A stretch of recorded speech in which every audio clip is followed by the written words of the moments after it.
and Sarah Pinnick next to her on alto. And then way in the back here, playing a variety of instruments, including the soprano, but also the viola da gamba, a stringed instrument of the Renaissance, the bass viola da gamba. We have Rob Grill. And so we are so happy to be here for you today. And this is, just another way that we want to say thank you for allowing our group to meet here once a month on the last Sunday of the month. We gather to get to play music together. And we just wanted to share with you and give back to this community because you've been so generous and warm to us, and we appreciate you. I think to get started into our program, this first piece really does need an introduction because it is so remote to us. It goes back so far that it may feel a little bit inaccessible. Now, considering the building that we're in, which is a church, I'm sure a lot of us are familiar with the language of the King James Bible. Our Father who art in heaven, hallowed be thy name. These terms like thy and art, and for some people that's very remote and inaccessible. But that was the language of 1611. If we go back even further, let's take it to about 1340. You're likely to hear a different type of English called Middle English. And Middle English will sound even more remote. This would be the language of Geoffrey Chaucer. Juan that April, with his shore sote, the drought of March had pierced to the rota, and bathed every vine in swish liquor, of which virtue engendered is the floor. Juan Zephyrus age, with his sweet breath, in spirit hath in every holt and heath, the tender croppice, and the younge zonne, hath with the ram his half course run. And smalle folles maken melodie, that slepen all the night with open ear. So pricketh hem natuur in her courages, so then longen folk to go in on pilgrimages, and palmer is fortsaken strangest rondes, in fernde halves goed in sondre londes, and specially from every sheer's ende, from England to Canterbury, thy wende, the holy blissful martyr for to sake, that him hath holpen, when that they were sake. This is from the Canterbury Tales. So that's how the language would have sounded like in 1340. To get to our song, you have to go back even 100 years before that. Still in Middle English. This is the oldest known song in the English language. If you were to go back to, let's say, 1100 and before, we would be in Old English. Thankfully, we don't have to go back that far because there are no songs that we know in Old English. But we would like to begin with Sumer is ikumen in. It's also the oldest known example of six-part polyphony, where the melodies weave together in six parts anywhere in the world. So here we go. Sumer is ikumen in, or summer has arrived. And apparently with these temperatures we've been having lately, yes, it has. Very, very timely.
We continue our musical journey through history with variations of L'Homme Armé, the armed man. It's a French tune from the 15th century, so now we've come up a couple hundred years, and it's one of the most influential melodies in the Western music. This military theme song is warning of a man who we should fear, and over 40 different Renaissance composers created masses based on its compelling melody. Today, listen to the different performers as they maintain the essence of the melody, but they add a little bit of improvisation. L'Homme Armé is a fascinating example of the treatment of how a single melody can travel across 5 centuries. The Armed Man.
next piece is the King of Denmark's Galliard.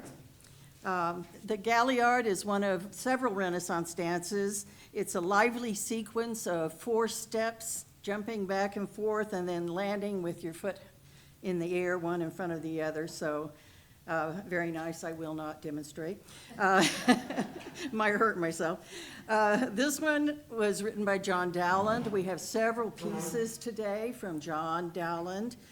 He was a famous lutenist and quite prolific. Wrote a lot of wonderful songs, and you'll hear a little bit more about him next too.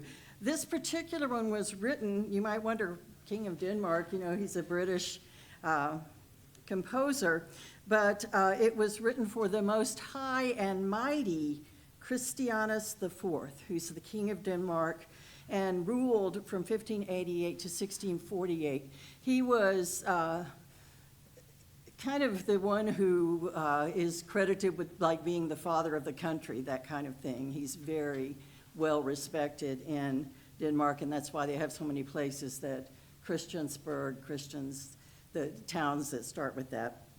And Dowland worked for him for about 6 years. And so that's how that connection came about. Enjoy.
John Dowland also wrote many songs using the lute.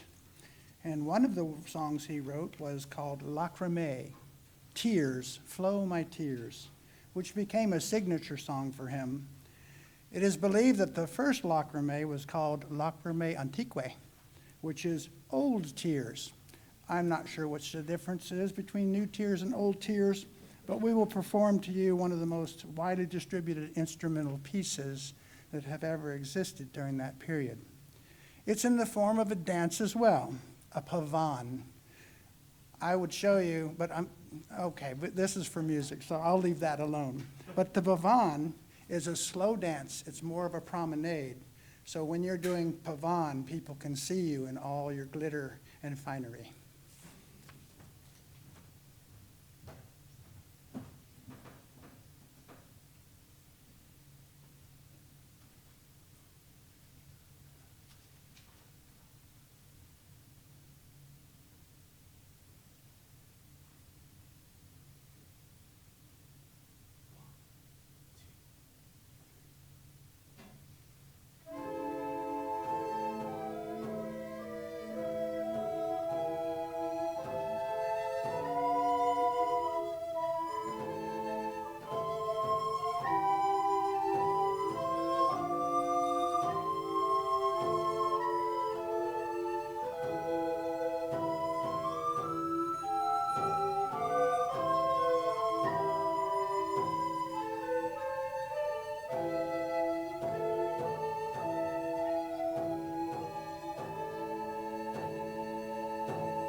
Our next song is El Grillo. It looks like in Spanish you would say grillo, but in the Italian, it's a lo versus a yo. What is El Grillo? It is the cricket. Pam's going to play the cricket in this song. And you'll note that it's all of a cricket. You'll listen for it. It's pretty fun.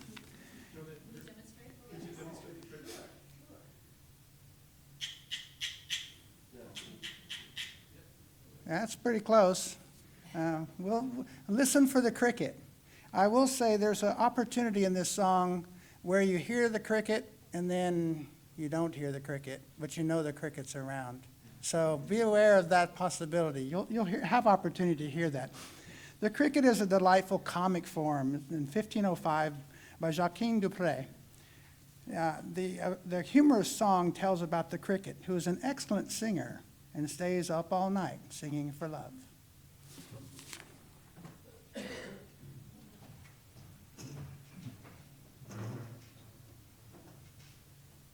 Oh, and I did want to mention, would you show the crumb horn? Yeah. So the word Krummhorn means curved horn in German. So Krumm would be crooked or curved.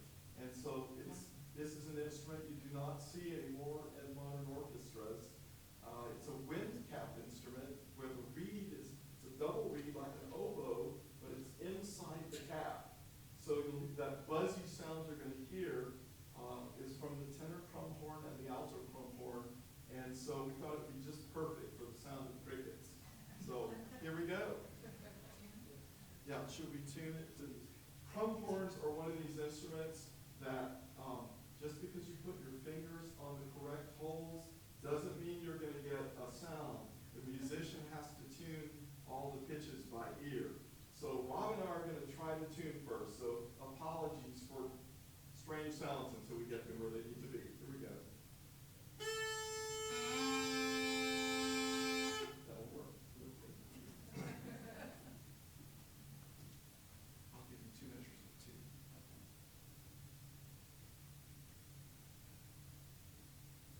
One, two, 1, 2.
Our next piece is an English madrigal.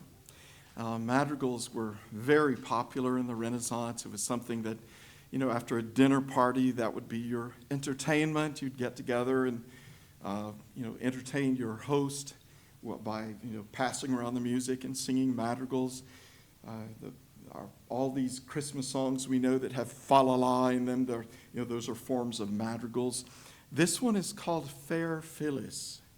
And Fair Phyllis is, she has disappeared. She is out in the countryside, the very picturesque countryside, and the shepherds didn't know where she had gone, but she had disappeared. And but she was after her lover. She was looking for her lover. And then Amantis was looking for her, but eventually he finds her. Eventually, when he found her, then they fell a-kissing. So this is a new thing that we see that happens, in the Renaissance that would have been unimaginable before that time. So, Fair Phyllis.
Our next piece is another English composer who wrote a lot for the cathedral, but also a lot of madrigals. His name was William Byrd, and we'd like to play for you the Gypsies Round by William Byrd. 1540 to 1623, this is from the Fitzwilliam Virginal book, and I think you'll hear, normally you'd hear this played on like the harpsichord, or a small instrument called the virginal. It was a very quiet instrument, meant to be played in, private settings. But it was known for being able to do very fast trills and ornaments between two notes. We're going to get to hear some of that as the recorders try to echo or make those same sounds using wind instruments. So here we have it, the Gypsy's Round.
Another song composed in the 16th century by William Byrd was John, Come Kiss Me Now.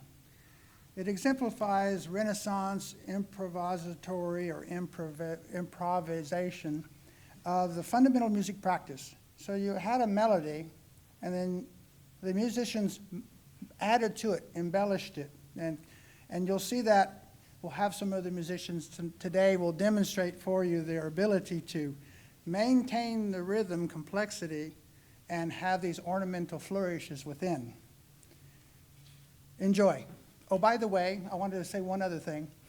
The countertenor, I don't know if anyone in the music world understands the countertenor, but it is a man that sings the higher, ah. There'll be a little bit of the countertenor in here as well. Yes. Yeah, just a little bit of background on why that was needed. If you lived in any time during the Renaissance or before then,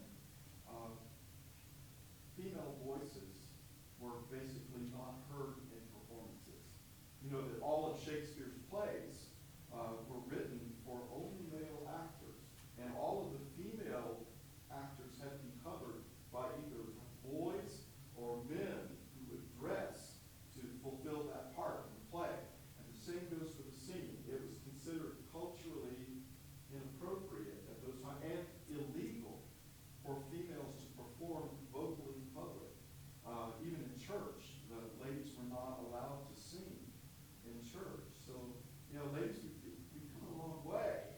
But, you know, we might think, oh, we've got a long way to go. But there has been much progress. And we have the Renaissance to thank for that because we see that, you know, for the first time, marriage was more than just a contractual thing that happened between men for the exchange of the rights of favors from a young lady to procreate with, and her feelings were totally ignored prior to, to the Renaissance. Suddenly, the young lady's feelings are, okay, so that has to be considered too. And so because the women were not allowed to perform and girls were not allowed to sing in church or in any public venue, those parts still had to be covered.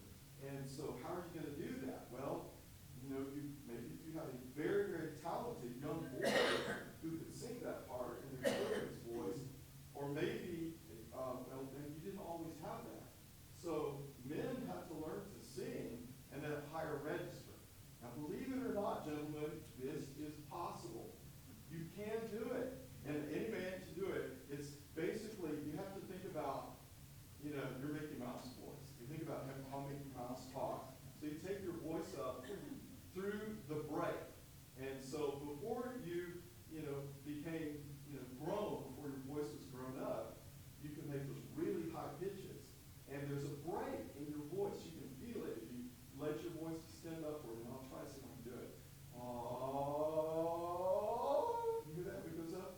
And the old singer up here. And welcome, Musketeers. Today, the Mickey Mouse Show. And so you can do that. So that's where you start with. I know y'all want to try it right now. But, and so you can't wait till you get home to practice your Mickey Mouse voice. But that's where they would begin. And then they would start stretching those muscles in the voice. So once they were up here, they worked on higher and higher until you could sing the full range.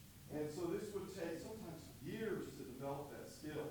So, I was a voice major when I was in undergrad, also a performance major in my master's degree. So that was something that we looked at.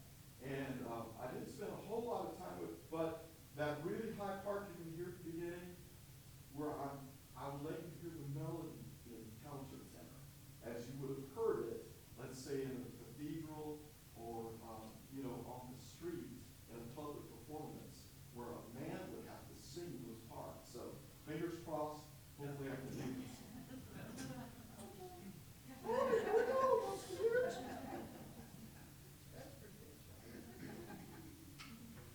So here is the young female singing what she wants in her romantic relationship. John, come kiss me now.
Our next piece is one you'll probably hear a lot at Renaissance festivals, called Light of Love. It is anonymous. We don't know who wrote it, but it's from Margaret Board Lute book. And the term refers to a young lady who was light in her commitment in love. So she was light in that department. So, but anyway, she's inconstant. And so the English playwright John Lyly penned this line in 1570. And so I'll let you read that. I think that's in your program, but we hope you enjoy it.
For the sake of waiting, I'm going to go ahead and introduce the next two well, they are both dances.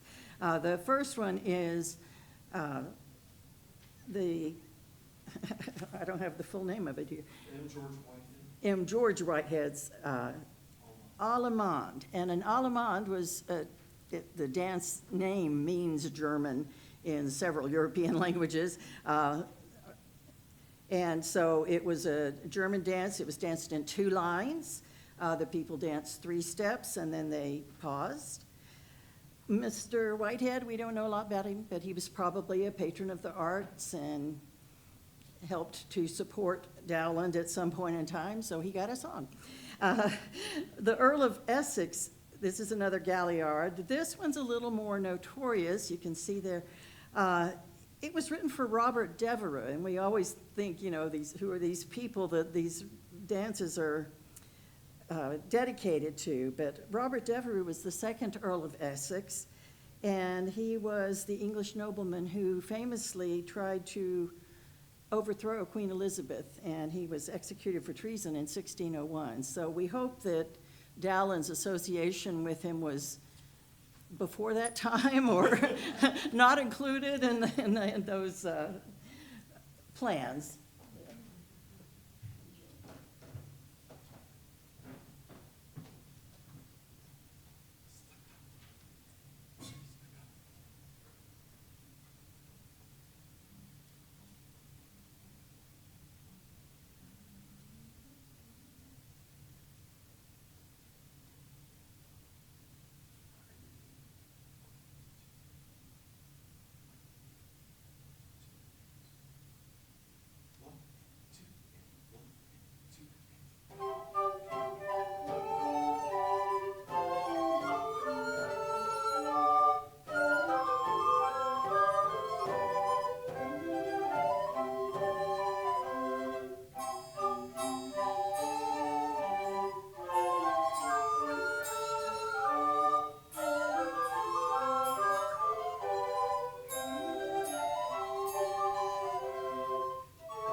Okay, we're gonna play two pieces together. The first, Packington's Pound, and then the second one, which is called in the program Daphne, is by Jacob van Eyck, who was born about 1590. And by the way, here is his collected works called the Fluten Lusthof. He was born about 1590 in a letter from the municipality of Utrecht. And this was before his appointment as carillon player of the cathedral. We learn that he was blind. He must have been proficient at the organ as well as the carillon and the recorder. His salary as carillon player was 400 guilders a year, but it was later increased on the condition that he should, quote, divert the people promenading in the churchyard with the sound of his little flute. He died in 1657. So what we're going to play is, first of all, the song, because he did variations on folk songs. It was called Daphne, and it goes, when Daphne from fair Phoebus did fly, the west wind most sweetly did blow in her face. Her silent silken scarf scarce shadowed her eye. The god cried, "Oh pity," and held her in chase. So we'll play a four-part version of this, and then two of our players will do variations that Jacob van Eyck put in his collection.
Our next tune, another John Dowland's song, is What If I Never Speed?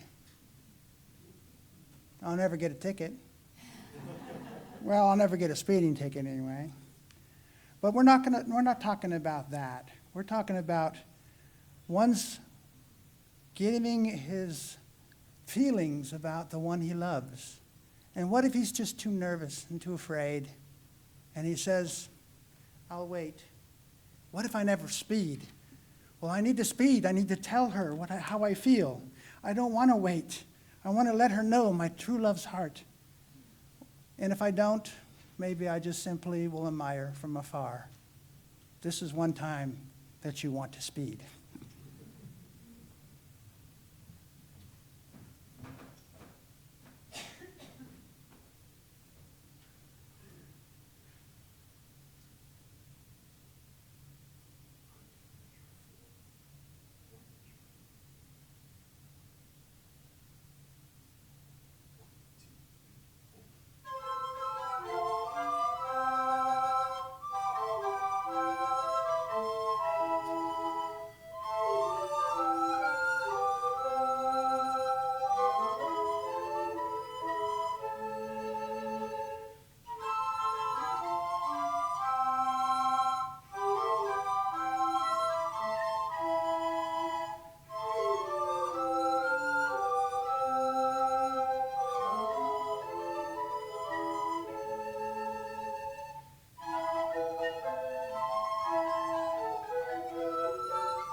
Our final song is called Canarios, and it is not from England or Northern Europe, as most of our songs have been this time. Now we're traveling down to Spain.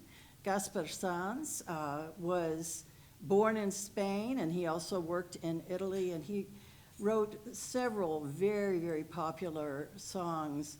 Another one called Españoleta that was just copied all over the place.